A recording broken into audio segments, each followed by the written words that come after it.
Oh hey, welcome to another edition of Hand-Laid Tracks and 3D Printed Trains with Socrates. Today we're looking at rail joiners. I use the micro-engineering rail joiners, connect the tracks, kind of keep them connected somehow, all the different pieces. I find it easier to make the parts somewhat standardized.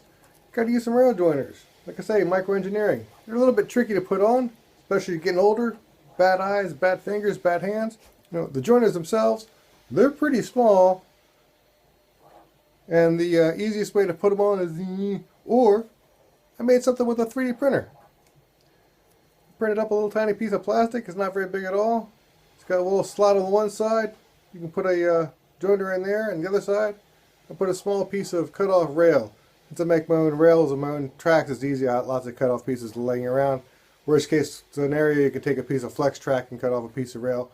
You can use a flex track to make your first piece of handmade track, a couple pieces of flex rail, and you can make yourself a curve or whatever it is. It's fun to make your own tracks. But anyway, get a small piece of rail. You can shove it in the end, kind of taper the end a little bit so it fits in there a bit better. I got that thing jammed in there. You can slip your rail joiner right on that. And it should be, again, I put a little taper on the end so to make it easier to put the thing on. And then with that, you can put it right on the end of the track, hold the track down so the rail joiner comes off. Again, that's the only reason you kind of file that down a little bit so it sticks easier on the track than it does on the thing.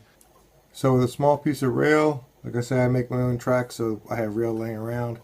And if you cut one off from another piece of track, I'm sure you can find a rail. Find yourself a piece of rail. I use a file to slightly cut it into a bit of a taper. That way it fits in the hole a bit better. And there's sort of a rail-shaped hole on one end.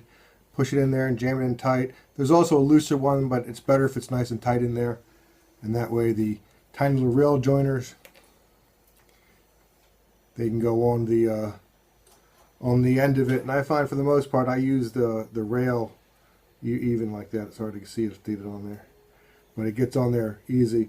The other trick is if it doesn't want to go on that rail easy, again, just take your file and file the tip into more of a point, and then the rail will slip right on easily.